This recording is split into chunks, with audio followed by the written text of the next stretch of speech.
Saludos y gracias por permitirnos llegar a sus hogares a través de su programa Verdades al Aire. Hoy tendremos como invitado especial a Bernardo Antonio Castellano, quien es especialista en proyectos hidráulicos, con quien vamos a hablar largo y tendido sobre la situación eléctrica del país y otros importantes temas. Pero antes, como siempre hacemos, analizaremos las principales informaciones ocurridas durante esta semana. Sin lugar a dudas, durante esta semana las noticias principales irán en torno a la situación de inestabilidad en Haití, que amenaza con afectar territorio dominicano debido a que un potencial enfrentamiento en ese país implicaría una inminente huida de sus nacionales a territorio dominicano, lo que supondría una insoportable carga para el país. El panorama se pone más tenso luego de las advertencias de autoridades norteamericanas de que la comunidad internacional no intervendrá en el territorio haitiano, a pesar de que hay 16 norteamericanos secuestrados hace ya más de un mes, lo que hace pensar que esas declaraciones son parte de una estrategia, porque no es verdad que se quedarán de brazos cruzados. La idea gana fuerza luego de las advertencias del Departamento de Estado a los norteamericanos de que abandonen lo más pronto posible territorio haitiano, ahora que hay posibilidades de tomar vuelos internacionales, pues luego no habrá garantías de protección. También el gobierno de Canadá ha advertido a sus ciudadanos que abandonen Haití, lo que hace suponer que en cualquier momento algo pueda pasar en el vecino país y tendría repercusiones en territorio dominicano. Otra importante noticia esta semana ha sido la reunión del presidente Luis Abinader con la cúpula del Partido Revolucionario Moderno, en la que determinaron que serán expulsados del partido todos los servidores públicos que violen leyes o sean condenados por actos de corrupción. Una comisión encabezada por Eddie Olivares, Milagros Ortiz Bosch y otros darán seguimiento a los casos de aquellos que se porten mal, asegura José Ignacio Paliza, presidente del Partido Revolucionario Moderno. En el ámbito judicial ha sido noticia esta semana la denuncia sobre supuestas irregularidades en el Ministerio de la Juventud, con acusaciones que implican directamente a la ministra como responsable de las acciones de corrupción, según denuncia el ex consultor jurídico de la entidad. Otra noticia importante ha sido el interrogatorio al ex pelotero de Grandes Ligas, Sammy Sosa, para que explique su participación y relación comercial en una de las compañías de Alexis Medina, hermano del expresidente Danilo Medina y cabeza principal del expediente denominado Pulpo. Según las autoridades del Ministerio Público, Sosa habría obtenido un poder para manejar más de $10 millones de las cuentas de las compañías de Medina, por lo que tendrá que explicar la razón del poder que le ha sido otorgado. También esta semana ha sido interrogado 3 veces por el PEPCA, el exdirector del Instituto Postal Dominicano, a quien se acusa de cometer irregularidades en la contratación de la compañía Mía Cargo para manejar las operaciones de la entidad.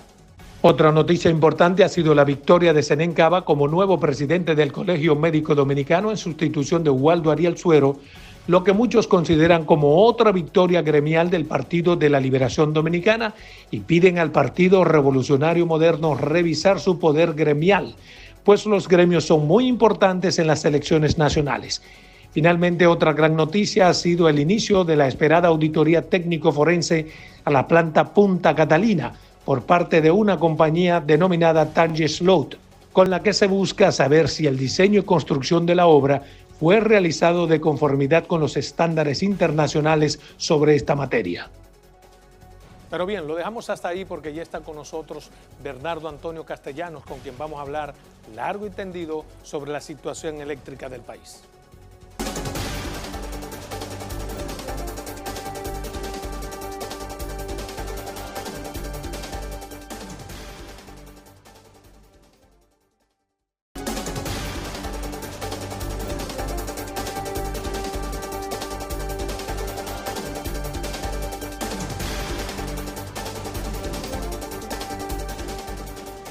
Bien, tal y como les habíamos prometido, está con nosotros Bernardo Antonio Castellanos, quien es ingeniero especialista en proyectos hidroeléctricos, con quien vamos a hablar sobre importantes temas. Antes, un placer para mí saludarle y bienvenido a su programa Verdades al Aire.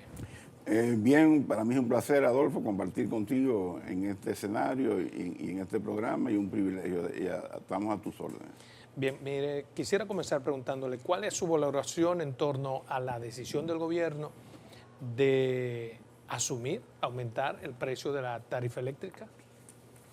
Yo pienso que mi valoración es que eso es una actitud inmoral. Inmoral. Inmoral. No es muy duro ese término, sobre todo para comenzar. Bueno, y voy a plantear por qué yo digo que es inmoral. Porque hay que recordar, porque siempre es bueno uno basarse en el pasado y en las cosas que están documentadas para sustentar sus afirmaciones. El pacto eléctrico se viene debatiendo desde la gestión pasada, de 2017-2016. El PRM se retiró de las discusiones y en el 2019, cuando hubo el primer intento para firmar el pacto eléctrico, y el PRM no estaba en las discusiones que se llevaban a cabo en el CES, planteó un documento público que fue elaborado por el hoy ministro de Energía y Minas, Antonio Almonte, y que él era el director ejecutivo de la Comisión de Energía del PRM, y en donde Andrés Astacio, que hoy es el vicepresidente ejecutivo del Consejo Unificado y administrador de este, tenía un rol preponderante en esa comisión. Pues bien, el PRM le exigió en un documento público a la gestión pasada 10 puntos como condición sine qua non para firmar el pacto eléctrico. Si esos 10 puntos no se firmaban, no se incluían en el pacto, pues el PRM no firmaba el pacto. De hecho, no lo firmó. Y, sorprendentemente, este año se firma el pacto, el documento, exactamente el mismo documento que el PRM había objetado hace 2 años, al cual no se le añadió ni una coma, ni un punto, ni un acento, ni se le quitó nada.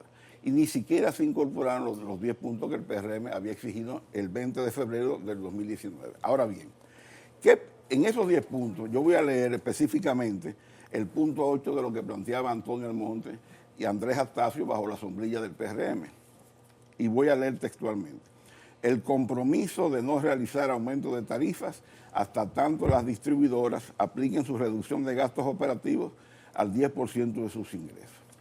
Pues bien, fíjense que ese párrafo, que es el punto 8 de lo que exigía el PRM, es muy detallado y muy específico. Pero vamos al paso. Yo lo que quisiera preguntar antes de que entremos en materia, ¿quién aprueba el pacto eléctrico? ¿El PRD solo o un concierto? Bueno, el pacto que se firmó, el sector que nos representa a nosotros como parte de la sociedad, que es el sector social, no lo firmó, se retiró. ¿Y cuáles sectores sí lo firmaron? Algunos partidos políticos, obviamente el gobierno, y la clase y la cúpula empresarial. Consecuentemente, el PRM, el gobierno, está supuesto a cumplir lo que se firmó por mayoría, ¿o no? Bueno, lo que pasa es que hay que definir qué es la mayoría, porque si el sector social, que representa a los 10 millones de dominicanos... ¿Quién me representaba a mí, por ejemplo? El sector social, habían varias organizaciones que están reconocidas en el Consejo Económico y Social y que participaron activamente en ¿cómo que se llama? En la discusión. Le hago esta pregunta para llegar al término que usted utilizó que me pareció muy duro, inmoral. Claro, inmoral. ¿Cuál es la inmoralidad? La inmoralidad, porque si tú planteas en el 2019 como condición para que se suba la tarifa eléctrica, que primero y la única condición que tú exiges es que las distribuidoras tienen que tener sus gastos corrientes en un valor no mayor del 10% de sus ingresos, entonces tú, si eres coherente y eres consistente con tu planteamiento de principio, porque es un planteamiento de principio, y tú no pusiste otra condición, ahora que tú eres gobierno, pues tú debes ser consecuente con lo que... ¿Esa aprobación se toma por mayoría o no en el Consejo? ¿Cuál? La decisión del pacto eléctrico. Es que el pacto eléctrico no es vinculante, porque el pacto eléctrico no es una ley, no hay una obligatoriedad de ejecutarlo. Pero además de eso, el pacto eléctrico manda a reducir los gastos de la distribuidora y sin embargo los gastos de la distribuidora en nómina en estos 15 meses han subido 6 millones de dólares. Si tú comparas enero-julio de este año con enero-julio del 2020, tú te encuentras que el gasto de nómina subió 6 millones de dólares. Entonces, es un mandato del pacto eléctrico. ¿Pero por qué subió los 6 millones de dólares? Sería lo importante decirle al país. ¿Por qué subió? Porque han aumentado los salarios. Porque a pesar de que las distribuidoras han disminuido su empleomanía de cuando la reciben alrededor de 800,000 empleados, los salarios de la gente que ha entrado... Las distribuidoras, por ejemplo, tenían 7,000 empleados. Tenían cerca de 8,000 casi 8,200. Casi 8,000 y pico. Lo han reducido en 1,200 empleados. Exacto. Entonces, ¿cómo es posible que usted diga que aumenta en 6 millones? Bueno, no soy yo que lo digo. O sea, porque yo no digo nada. Yo escuché y leí con detenimiento sus números, pero Esto es una especie como de... No, yo entiendo. Para que la sociedad pueda interpretar Lo que su pasa punto que, de lo vista. que pasa Y que le no- hago la pregunta, perdone, porque, por ejemplo, no está incluido en su informe que la nueva administración tuvo que asumir a la desmantelada CDEE es que en 500 empleados, no, más tuvo que asumir... pero fíjate lo siguiente. ¿Cuál fue la excusa que se vendió a este país para destruir a la CDE? Que había que eliminar ese gasto en plomanía que era innecesario. Entonces, si tú eliminas la CDE, para tú transportar todos esos gastos a otras instituciones no tiene sentido. ¿Por qué la vas a eliminar? No, todos no, porque, por ejemplo, perdóneme, de CDEE, que había 1.200 empleados, se quedaron 600 que eran especiales por sus condiciones. De la UERS, que había 560, solamente se quedaron 60. Ahora usted habla de ese aumento de nómina en términos económicos, Claro. pero ha de suponerse que todo ese personal, 3.000 y pico de seres humanos en total, hay que pagar sus prestaciones y es de ese aumento de nómina, que son cientos de millones. Pero las prestaciones no las paga la distribuidora, porque si eran de la CDE están en el gasto. No, me CDE. refiero a los gastos de nómina, eso es parte de los gastos de nómina, Sí, pagarle prestaciones. Sí, pero no 6 millones de dólares, porque lo que han cancelado... Habría que calcular cuánto se le paga a 4.000 personas canceladas, pero cada una. No, pero es que Quizás es demasiado. No, las distribuidoras no han cancelado 4.000 personas. Me refiero en todo, en total. Pero exacto, yo estoy hablando solamente del gasto de la distribuidora. Y además, tú tienes que el Ministerio de Energía y Minas ha aumentado su nómina, su gasto en nómina. En un mes solamente, cuando tú comparas el gasto en nómina del Ministerio... Su nómina de personal. Nómina de personal. Porque asumió la UERS y asumió la CDEE. Pero, en parte. No, pero es que ese aumento viene progresivamente, porque ellos tenían antes, por ejemplo, y yo siempre hablo con las cifras que publican las instituciones, porque yo no invento cifras. Yo busqué algunas cifras también. Vamos a ver. El Ministerio de Energía y Minas tenía en julio del 2020 284 empleados y en septiembre tiene 300, en septiembre de este año tiene 308. Esos son los empleados de nómina fijo. En los temporales, que son los contratados, que no están bajo el régimen del Ministerio de Administración Pública, habían 14 empleados bajo contrato en julio del 2020 y en septiembre del 2021 297 empleados. Exacto, asumió ahí empleomanía de la UERS. No necesariamente asumió porque hay no todo el ACD fue al Ministerio de Energía y Minas, hay empleados nuevos que estaban fuera. Y tú sabes que los empleados contratados son los que tú tienes la holgura de pagar mejores salarios. Sí, claro. Bueno, entonces mira, por ejemplo, la cantidad total de empleados en julio del 2020 de 298 aumentó en septiembre del 2021 a 605. O sea, se duplicó. El gasto en nómina de los empleados contratados. En julio del 2020 la nómina era 1 millón de pesos.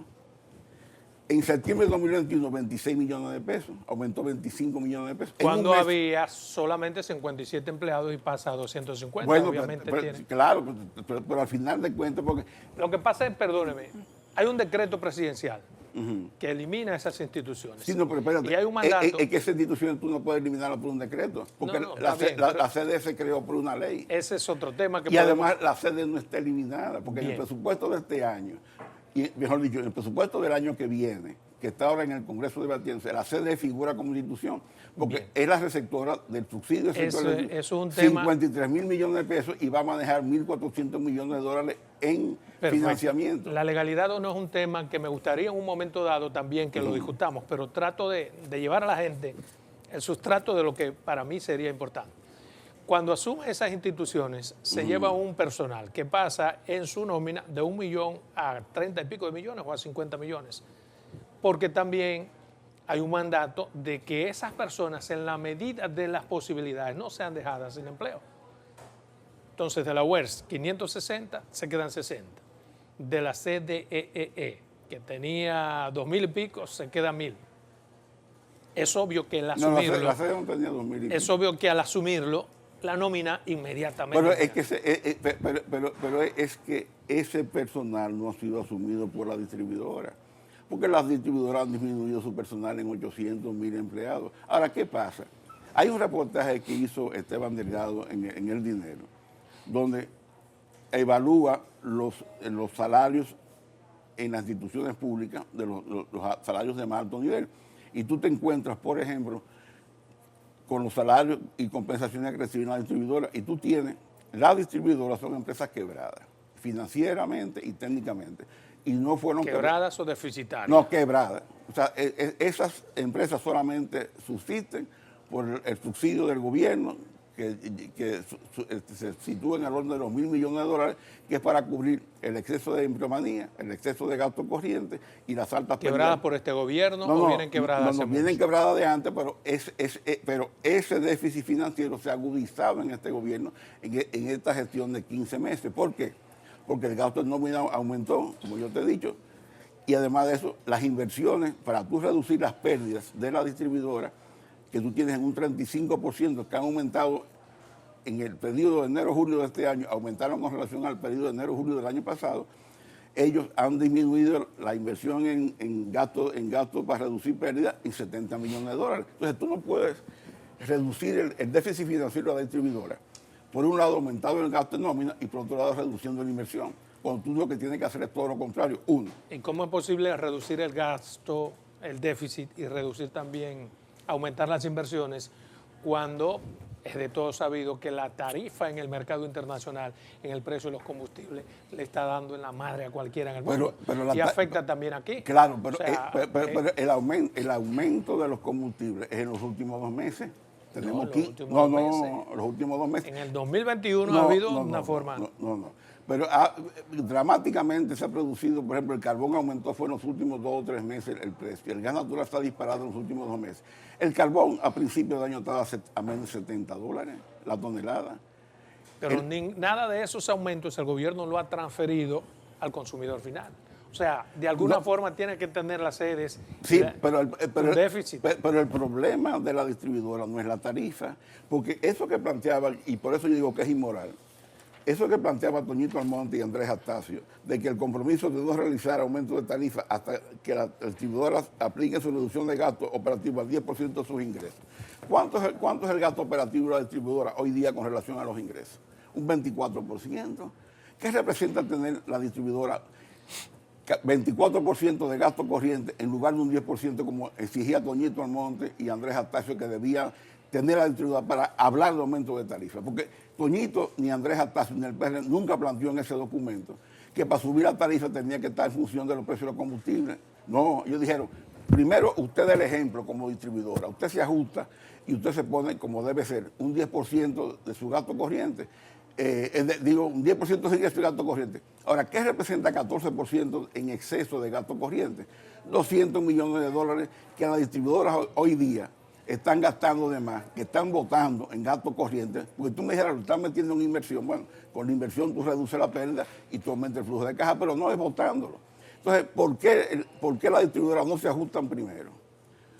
Antes de exigir que sean tú, yo y toda la población que paguen la ineficiencia de ellos, porque la población no tiene la culpa de las altas pérdidas distribuidoras. Lo que yo quisiera dejar claro, si esos 200 millones que usted dice que se están botando no serían parte del costo que ha habido que asumir por el aumento de los precios de los combustibles a nivel internacional. No, porque eso es gasto corriente, eso no tiene que ver nada con los combustibles, eso es gasto corriente. Y ese gasto está en 2 partidas esencialmente, gasto en nómina y los gastos operativos.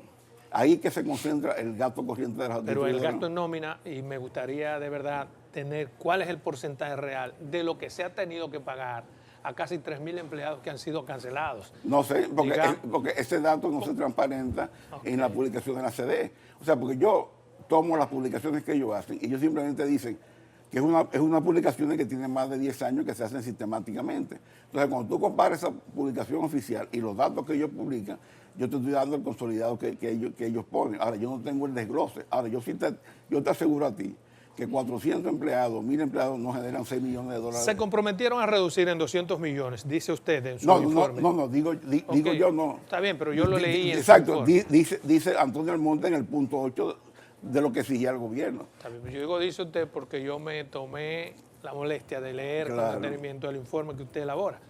Pero no han podido hacerlo. ¿A qué usted le puede atribuir que no se haya podido? Usted me lo va a contestar en 2 minutos. Nos vamos a la primera pausa comercial.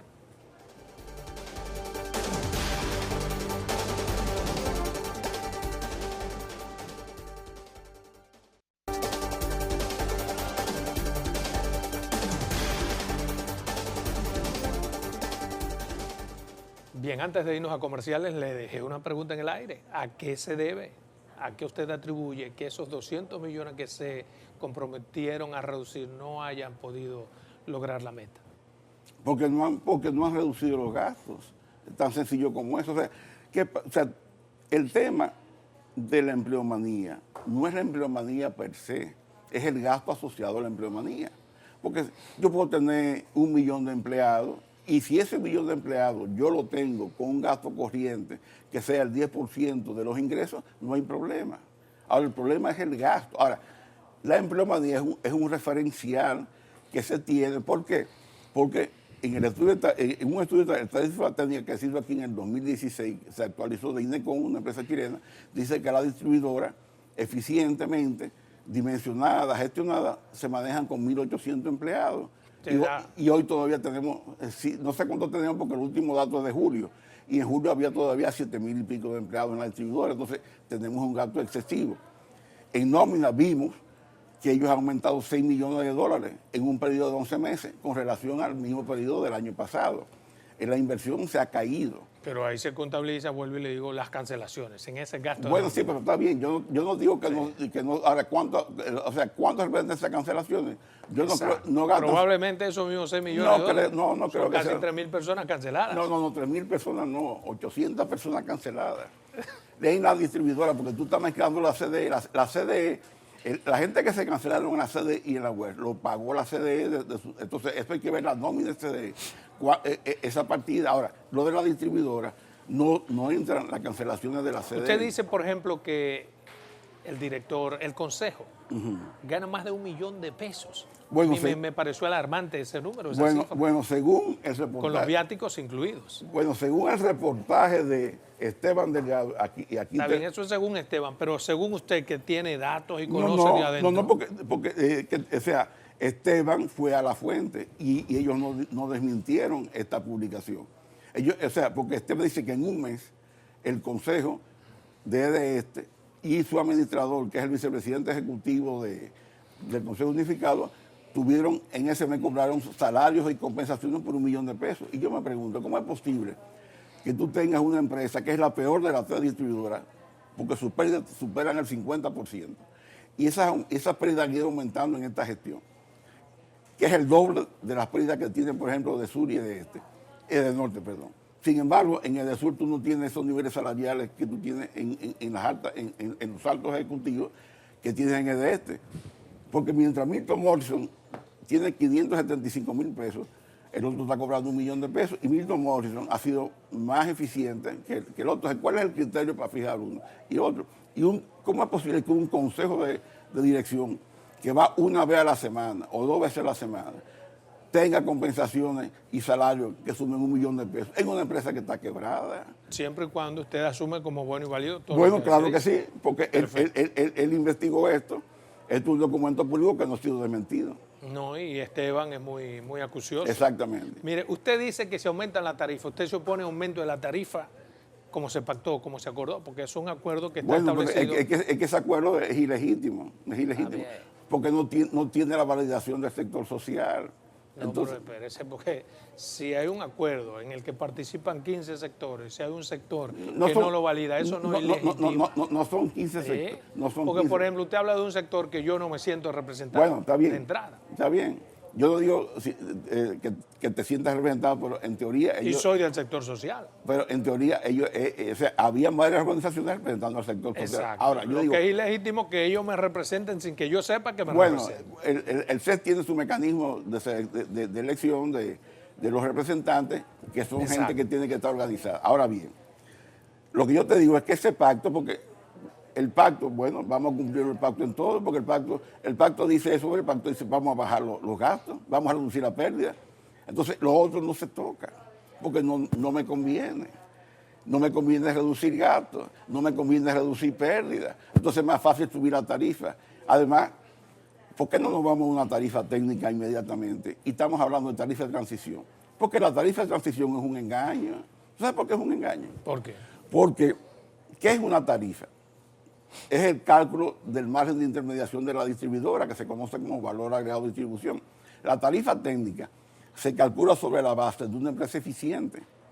que significa pérdidas de menores al 15%, cobranza del 97% y gastos corrientes en el orden de 10% de los ingresos. Pero para lograr esa eficientización que usted quiere y que el país necesita, necesariamente debemos hacer algunas cosas, entre ellas ir llevando a la realidad la tarifa eléctrica. El desmonte gradual, sí, ¿usted no cree que se justifica? Pero fíjate qué es lo que pasa, porque ¿cuál es el desmonte gradual que está haciendo el gobierno? El que se pactó en el Consejo, por 23 trimestres, vamos a llevar. Lo que están haciendo es penalizando a los que menos pueden y menos tienen en favor de los que más tienen. ¿Por qué? Porque la tarifa tiene lo que se llama un subsidio cruzado en la propia tarifa, que no afecta a las finanzas públicas. Y me explico. ¿Qué significa subsidio cruzado? Que mientras más energía usted consume en un mes, el precio que usted paga unitario, o sea, el precio por kilovatio hora de esa energía que usted consume, es más caro que el que menos consume.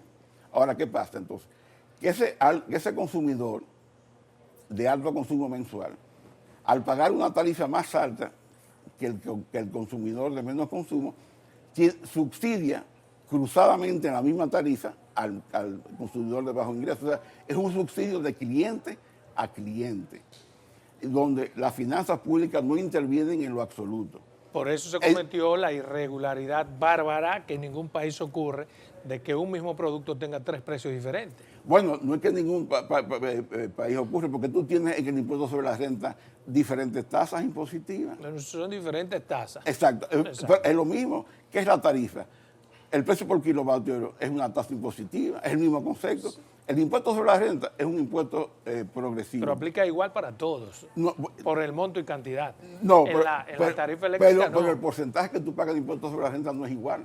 Si tú ganas pero ese desmonte afecta a todos los sectores, porque no solamente a los más bajos. Lo que pasa es que si hay 1.800.000 usuarios y el 90% consume menos de 300 kilovatios, obviamente que esa es la gran mayoría. No, pero espérate, vamos a ver. Este es el cuadro que publicó, el cuadro oficial. Bien. Póngalo en pantalla para que... Sí, puede ir hablando. Ok.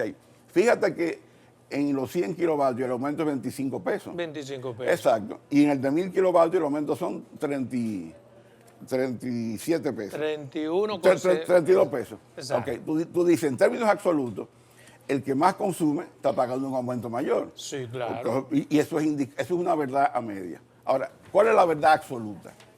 ¿Qué representan 25 pesos para el cliente que paga hoy día 482 pesos? Es un aumento del 6%.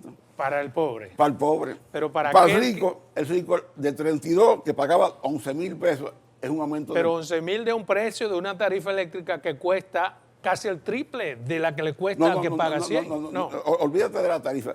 O sea, el consumidor de 1000 kilovatios al mes paga hoy día, antes del aumento, 11,000 pesos. Y a él le va a subir 32 pesos. Ese 32 pesos de aumento, ¿qué le representa a él? En términos porcentuales, un 0.25%. Entonces, están penalizando al que menos tiene y al que menos puede, con un aumento de 6%, y al otro lo favorece un aumento del 25%. Pero no solamente es ahí. Por ejemplo, mira aquí, en las tarifas industriales, que son estas de aquí abajo, MTD.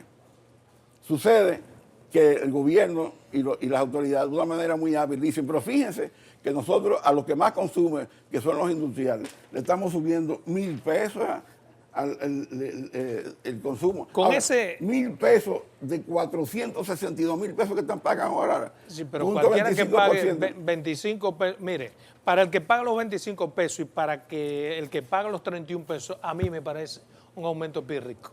Y que el ciudadano consciente, perdóneme, tiene que estar también en disposición de hacer algún tipo de sacrificio.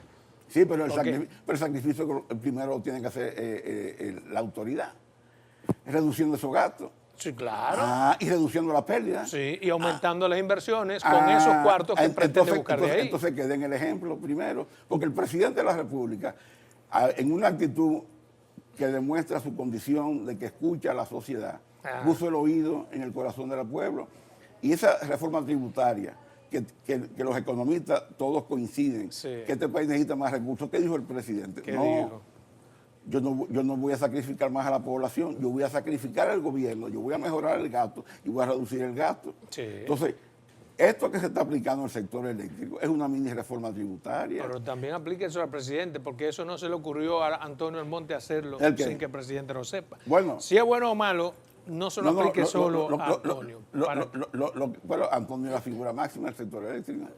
La figura máxima de todos los sectores es el presidente. Bueno, sí, pero quien dirige sectorialmente el sector eléctrico es Antonio Almonte. Mira, usted ha dicho algo. Y además, Antonio Almonte, porque es bueno recordar, planteó en el 2010-19 que no se podía subir la tarifa. Usted ha dicho algo que me parece sumamente preocupante. Usted ha dicho, si aumenta la tarifa eléctrica van a aumentar los fraudes.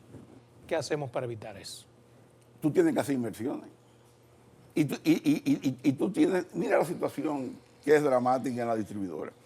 Se cayó la inversión en reducción, en proyectos de reducción de pérdidas, $70 millones en los primeros 7 meses de este año con relación al año pasado. Pero las distribuidoras necesitan materiales para el día a día de su operación, contadores, alambres, transformadores. En estos 15 meses no se ha hecho una compra. Pero usted sabe que hay un proceso legal que envuelve ese tipo de cosas. No, porque el proceso legal es una querella que se depositó y eso da investigación. ¿Algún proceso de compras? No.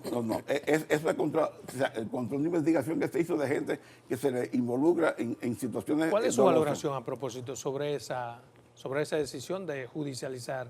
No, me parece bien, porque esa es la función de los funcionarios. Si usted llega a una institución y usted encuentra irregularidades, usted la documenta y la somete. ¿A su entender hay irregularidades ahí? Bueno, hay que esperar la investigación, porque hasta ahora lo que hay es la versión oficial. Según la versión oficial hay irregularidades. Ahora, eso el Ministerio Público está ahora investigando y en su momento asumirá el expediente y hará una acusación y los tribunales. Entonces, en conclusión, ¿estas autoridades no están haciendo lo correcto? No. ¿Usted no le ve dígame una sola cosita que a su entender puede estar funcionando bien o más o menos bien? Porque no puede ser que sea todo mal. Una cosa bien, por ejemplo. En el sector eléctrico. Ahora mismo. Sí. Que esté funcionando bien ninguna porque están violando la ley. Pero mira. Pero todo va mal. Todo. Bueno, mira esto, por ejemplo. Lo que decía Antonio Almonte en el 2019. Con relación al su amigo Antonio. Sí, mi amigo Antonio Almonte. Perdóneme antes de entrar, porque ustedes eran canchachanes. Somos amigos, pero él es un funcionario público. Amigo. Él es un funcionario público que él tiene que ser coherente con su planteamiento del pasado. Porque la sociedad compró el discurso de Antonio en la oposición y está aplicando todo lo contrario. Ahora, mira qué decía Antonio Almonte en el 2019 en ese documento. Dice, el partido opositor, el PRM, expresó que mientras ellos debatían y elaboraban propuestas de reforma sobre el particular, el gobierno sigue tomando decisiones y acciones trascendentales que condicionarán o simplemente impedirán la aplicación futura de algunos consensos. Eso es Punta Catalina. Y el fideicomiso de Punta Catalina es eso. Eso es un tema que no se ha discutido en ninguna mesa y el gobierno tomó esa decisión. Entonces, aquí el sector eléctrico, bajo el liderazgo de Antonio Almonte, está haciendo lo que él criticaba, pero oye esta parte, que esto es lo más importante. Puso de ejemplo la emisión el 21 de agosto del año 2016 del decreto 6218, mediante el cual se le otorgó un poder especial al vicepresidente de la CDE, Rubén Bichara, de suscribir contratos de compra de energía de grado a grado, óyeme bien, en abierta violación a la Ley General de Electricidad. Y mira lo que planteaba en los 10 puntos. Establecer un programa de licitaciones para la contratación de energía con total transparencia y eliminar contratos grado a grado.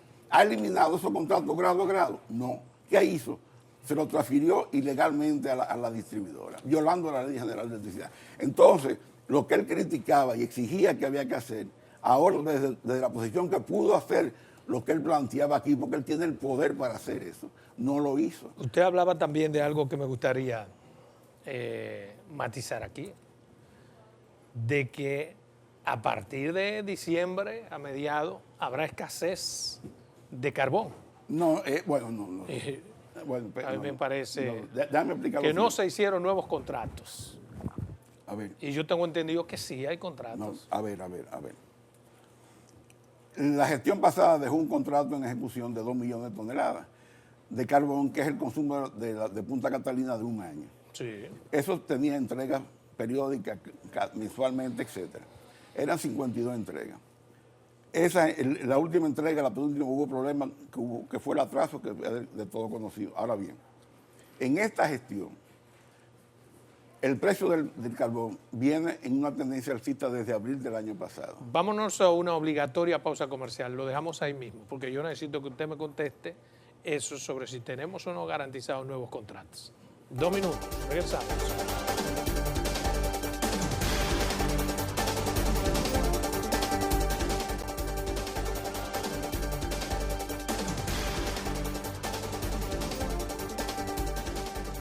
Bien, continuamos en esta interesantísima entrevista. Antes de irnos a la pausa, yo le preguntaba sobre la escasez que usted augura en el carbón para la planta Punta Catalina. Bueno, ¿por qué usted quiere pensar que no se puede? puede? Yo hago una alerta de un posible riesgo de escasez, porque yo no soy pitonizo para decir que hay escasez. Ahora, ¿qué es lo que pasa? El precio del carbón viene en una tendencia alcista desde abril del 2020, y lo podemos ver en esta gráfica sistemática. Las autoridades sabían que el contrato de 2 millones de toneladas que se había firmado el año pasado, por las autoridades pasadas, vencía su última entrega, independientemente del fallo que hubo en agosto o septiembre. Ellos saben también que una licitación de carbón toma entre 3 y 4 meses, desde el momento que tú haces la convocatoria hasta que tú firmas el contrato. Y con el escenario ese de que se te acababa el carbón en julio, en agosto, que es la última entrega. El escenario que tú tienes 4 meses para hacer el proceso de licitación como Dios manda. Y el escenario de que el carbón está... Está bien, pero eso es lo que pasó. Estamos hablando ya. Entonces, yo lo que quiero es... Entonces, ¿qué pasó? No se ha comprado carbón. Por lo menos públicamente no se ha hecho. Sí se ha comprado. No, un momento. ¿Quién compró el carbón? Si el presidente Abinader no interviene con el presidente de Colombia, aquí no hubiera carbón, porque las actuales autoridades no han comprado una onza de carbón. Por lo menos han comprado. No, ¿cuál? Mire, les voy a explicar. Las nuevas autoridades tienen garantizado carbón para Punta Catalina hasta el mes de abril del próximo año. 660,000 toneladas de carbón. ¿Pero cuál es esa zona de Colombia? No, ya están garantizadas a suplidores internacionales mediante un proceso de licitación que se hizo de urgencia. O sea, hasta abril del año que viene debemos estar tranquilos. Bueno, lo que pasa es que esa información es una información que tú conseguiste por alguna fuente, pero eso no la han hecho público. Ahora, porque yo manejo informaciones públicas. Ahora, o sea, públicamente el único contrato que ellos han anunciado fue el de Colombia. Y según Antonio Almonte, ese contrato termina en diciembre. Entonces, como públicamente ellos no han dicho que han hecho ninguna licitación, yo por eso hice la advertencia de la alerta del riesgo que había. Ahora, si lo contrataron bien, ahora, ¿a qué precio lo contrataron? Eso yo no lo sé. Yo lo que le puedo decir, y con usted es el investigador, que hay garantizado carbón hasta abril del año próximo, un proceso de licitación de emergencia que usted como investigador, supongo que cuando salga de esta entrevista va a ir a investigar. Si tú lo investigaste, yo tomo tu palabra. Ahora, lo que yo te digo a ti, ¿por qué de emergencia? Porque se descuidaron y no lo hicieron como debían hacerlo. Mire, ¿Y qué significó no hacer un proceso de licitación en enero y hacerlo de emergencia ahora? Que en vez de comprar carbón a $70 la tonelada o menos. Significó una gran pérdida para el país. Solamente para que tengas una idea, el carbón que se compró en Colombia para 3 meses de operación representó a este país $36 millones. Pero ya se aprendió la lección y por eso se ha garantizado. No, pero ese carbón nos está costando $50 millones más de lo que nos debió haber contado. Eso no lo sé. Mire, yo quisiera saber su valoración sobre lo que ha pasado en el COP26, que tiene que ver con el cambio climático, medio ambiente. La mayoría de los países no tienen plantas a carbón. Nosotros deberíamos... No es cierto que no tienen plantas a carbón. Nosotros deberíamos someternos a un proceso de cambiar la matriz de Punta Catalina. ¿Usted favorece que se cambie la matriz o que se hagan nuevas plantas que no sean a carbón?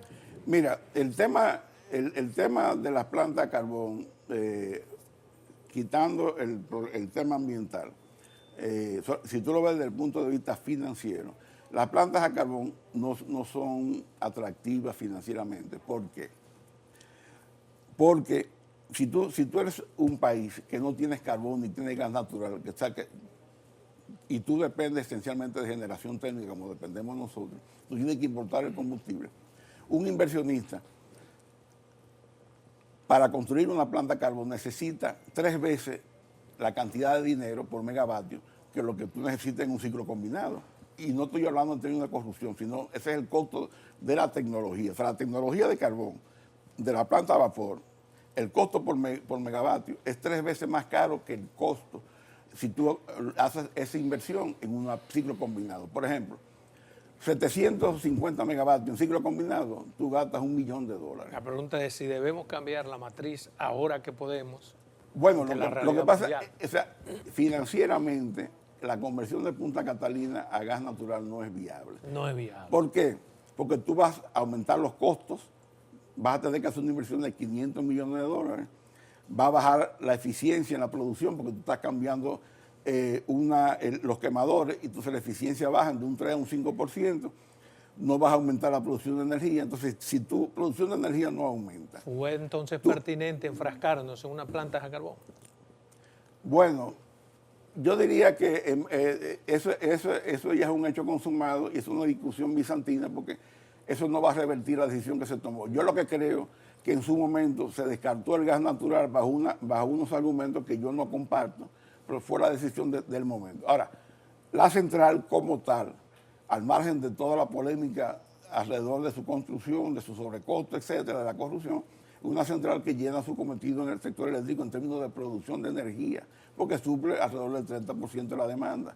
Y si no tuviéramos esa central, hoy día la situación sería peor. Ahora bien, el tema ambiental de Punta Catalina es un problema de manejo, porque ellos tienen el sistema de filtro que tiene de control de emisión de partículas, bien operado, bien mantenido, emite las partículas de acuerdo a normas internacionales. Ahora, ¿dónde está el problema? En el manejo de la ceniza, porque la CDE como institución se comprometió en el estudio de impacto ambiental a hacer un relleno sanitario para colocar la ceniza, y el relleno implica planta de lixiviado que no la tiene. Quiero preguntarle algunas cosas, tenemos pocos minutos.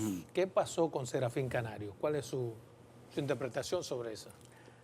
Bueno, ¿qué pasó exactamente? No lo sé. Ahora, ¿Quién no sabe? No, porque eso son decisiones. Ahora, yo puedo especular en base a los acontecimientos. Yo creo que Serafín fue el chivo expiatorio, el eslabón más débil de la cadena que hay alrededor de Punta Catalina y donde se le pegaron todos los faos y problemas que ha tenido esa central. ¿Podría explicar eso del chivo expiatorio? ¿Por qué habría que buscar un chivo expiatorio? Bueno, porque Punta Catalina en esta gestión ha tenido una serie de inconvenientes. Por ejemplo, a principios de enero del año pasado, de este año, la unidad número 2 se dañó, tuvo una avería. Las autoridades guardaron silencio, no le informaron a la ciudadanía. Un medio de comunicación se entera, interroga, y entonces ahí es que emiten una declaración oficial, pero ya tenía 10 días las plantas fuera de servicio. Entonces acusaron de que era un problema de falla, de vicio de construcción, etcétera. Jaime Aristi, el antiguo administrador de Punta Catalina, acusó a las actuales autoridades que había sido una mala operación. Bien. Toñito Almonte dijo que iba a dar un informe en enero, estamos en noviembre, no lo ha dado. Mire, en torno a Punta Catalina, está aquí la compañía Sargent & Lundy, que va a hacer una auditoría técnico-forense. ¿Qué le parece a usted? Excelente, eso es de la cosa buena, eso es la cosa buena. Ahora, ¿qué es lo malo de eso? Que eso se ha manejado con mucha opacidad y falta de transparencia. ¿Por qué? Porque eso tiene aquí 3 días, eso debió decirse hace 15 días o un mes. ¿Por qué si vino el lunes se dio el lunes? No, pero ese contrato no se firmó el lunes, ese contrato se firmó hace un mes probablemente. Llevaba un proceso de licitación. No, está bien, pero ¿por qué no se anuncia al país los términos del contrato, el monto del contrato? ¿Por qué se oculta ese valor? ¿Cuánto nos va a costar este país eso? Y déjame decirte, esa firma es excelente, de una calificación técnica incuestionable y de una experiencia incuestionable. O sea, yo aplaudo eso, porque esa auditoría... ¿Me aplaudió algo? No, esa auditoría bien hecha, como yo entiendo que debe hacer esa firma, va a esclarecer toda la polémica técnica alrededor de Punta Catalina. Bien, si esa auditoría bien hecha esclarece todo. ¿Y lo técnico, no el aspecto económico y financiero de la obra. ¿Y qué puede variar? ¿De qué? Dependiendo del resultado de la auditoría, ¿qué puede variar? Digamos, si la auditoría dice que no se hizo con el rigor técnico-científico que había que hacer. Porque la auditoría, lo que yo he leído... Busca ver si se hizo con los estándares internacionales. No, lo que busca es lo siguiente. El contrato tiene una especificación técnica que fue lo que se compró de Punta Catalina. O sea, Punta Catalina lo que se contrató está normado por una especificación técnica y se entregó un producto. Entonces, ¿qué van a hacer Sargent Lundy? Van a verificar si lo que está ahí funcionando fue lo que se especificó en el contrato. Entonces, si hay alguna incongruencia, ellos me tiraron su hallazgo diciendo, bueno, aquí se especificó que usted tenía que instalar un aire acondicionado inverter de 10.000 BTU, usted instaló un aire acondicionado de 5.000 BTU que no es inverter. Entonces, por eso yo le pregunto, supongamos que no fue lo mismo lo que se contrató con lo que se hizo, ¿para qué serviría la auditoría? Bueno, ¿Solo para darnos cuenta de que no fue lo mismo? Bueno, ya es una decisión de que tienen que preguntarse a las autoridades qué harían ellos si aparecieran anomalías en esa auditoría. Porque hay dos tipos, eso tendría, yo no soy abogado, pero uno aprende con los debates públicos de los abogados. Hay asuntos que serían comerciales, o sea, violaciones contractuales, y podrían haber asuntos penales. Evidentemente, es una decisión de las autoridades frente a los hallazgos que pueda tener esta auditoría de someter o no a los responsables de esa falencia que aparezca en la auditoría. Todavía hay quienes quieren que se venda Punta Catalina o que se licite un proceso que se entregue al sector privado. Eso entender cuál es el precio de esas plantas. Bueno, fíjate, hay que diferenciar precio de costo. Sí. Costo fue lo que se gastó. Claro, y el precio es lo que vale ahora. Entonces, el costo fue más de $3.000 millones. Ahí. Exacto. Eso indica. Ahora, ¿cuánto más de $3.000 millones? Eso tiene que hacer una auditoría que determine si fueron 3.100, 3.200, 3.500, pero fueron más de $3.000 millones. El costo, que es lo que se le pagó al contratista, mató los costos que asumió el Estado. Ahora bien, el valor de mercado de Punta Catalina, ¿qué lo determina? Su flujo de caja. El contrato, o sea, lo que se llama la ganancia bruta, el EBITDA, que es Earning Before Interest and Taxes. O sea, eso es lo que te determina a ti el valor de mercado. Entonces, hay que hacer un análisis financiero de Punta Catalina, de su flujo de caja proyectado a 15 años, a 20 años, traerlo al valor presente y te va a decir el valor de Punta Catalina. Ahora bien, si ese valor comercial es inferior a lo que se gastó, entonces hay una pérdida. Si es superior, hay una ganancia. Pero a su entender, ¿cuáles serían más o menos? Bueno, yo no he hecho ese flujo de caja, no te lo puedo decir, pero porque esto está en función del contrato de venta de energía que tenga Punta Catalina y las proyecciones que se hagan. Ahora, las autoridades pasadas, en teoría, hicieron ese análisis y le dio $2.500 millones. Entonces, si el valor de mercado de Punta Catalina son 2.500 y gastamos 3.000, entonces fue una inversión de capaperro. ¿Usted tiene constancia de alguna forma de corrupción o irregularidad en el sector eléctrico hoy en día? No. O sea, que las diferencias que puede haber respecto a lo que usted piensa es en materia administrativa, financiera. No corrupción. No. O sea, mis señalamientos a la gestión actual es de gestión, no son en términos de dudar de la honestidad de la gente que está dirigiendo el sector eléctrico. O sea, que todavía si hay alguna irregularidad pueden corregirse y todo marcha. Bueno, o sea, esta deficiencia de gestión que tienen estos 15 meses, claro que pueden corregirse. Ahora, como van las cosas, yo no veo luz en el túnel de que haya un cambio en el timón para someterse a la disciplina que demanda la circunstancia. Porque teniendo un gasto corriente excesivo como lo tienen ellos hoy día, 24%, debía ser un 10% y no baja, reduciendo. Se está trabajando para llegar a un 10%. Ajá. Sí. Ajá. ¿Dónde están los números? Porque los números no dicen eso. Los números que tiene el ministerio, lo que pasa es que no es un asunto de hoy a mañana, no, es un proceso. Sí, pero inflación, precio de combustible, muchísimas cosas convergen. Pero es que, que los precios de combustible no intervienen en el gasto corriente, porque se compra energía. Yo sé que gasto corriente es otra cosa, pero yo estoy hablando de gasto corriente y de la distribuidora. Estamos hablando de la distribuidora. Y tú no estás haciendo inversiones, tú no estás haciendo, ni siquiera comprando. Por ejemplo, ¿qué está sucediendo hoy día? Tú tienes un contador en tu casa, a ti te miden tu consumo, se te daña el contador, la distribuidora va, no te instalan un contador porque no tienen contador en almacén, entonces te ponen directo, entonces tú pasas a ser de un cliente medido a un cliente sin medición y por eso aumentan las pérdidas. Entonces tú me puedes decir a mí que en 15 meses no han podido hacer compras, hacer licitaciones, hay un problema de gestión serio. Eso es lo que tienen que corregir. Entonces, que organicen la casa, que se aprieten los cinturones y luego que entonces a la sociedad que le pidan su sacrificio, pero no al revés. ¿Qué los alejó a ustedes, a Toñito y a usted? Que tengo entendido eran grandes amigos. No, no es que estemos alejados, simplemente lo que pasa es que él no ha sido consistente y coherente con su planteamiento del pasado. Y yo sigo con los mismos planteamientos Yo lo que he digo hecho porque, por toda ejemplo, la esos vida. planteamientos suyos, que son públicos, bien fundamentados, si se es amigo, toma Toñito, mira, tú estás haciendo mal esta cosa. Pero él lo sabe. ¿Lo sabe? Por eso, esos números es él que lo publica. Entonces él no ignora esta situación porque, es más, estos números se publican 3 meses después de que han ocurrido. O sea que él tiene la información día a día de eso, él lo sabe y él ve cómo la situación en su mano se ha ido deteriorando. Ahora, si él no actúa, ¿qué podemos hacer? Y si él, no solamente si no actúa, si él actúa contrario a lo que predicó cuando estaba en la oposición, ¿qué tú puedes hacer? Eso es lo que nos ha alejado. ¿Qué es lo que me ha alejado en términos de planteamientos públicos sobre el sector eléctrico? Es que él cambió su discurso. O sea, su accionar de hoy día es diferente a su prédica del pasado. Y yo te puse 2 ejemplos. El tema de la tarifa, lo que él planteaba y lo que está ejecutando. Y el tema de los contratos, que él decía había que eliminarlo y lo ratificó y lo defiende ahora a capa espada, lo que antes decía que eran ilegales y que había que cancelarlo. Entonces, yo sigo con mi mismo planteamiento del pasado. Él cambió. Entonces, ahí es que estaba el distanciamiento. Bueno, para mí ha sido un placer tenerlo aquí en su programa Verdades al Aire. Espero que tengamos otra entrevista ya con el tema al que usted se refería en principio, porque es también sumamente interesante. Así que quedan abiertas las puertas y gracias por estar aquí. Gracias por invitarme.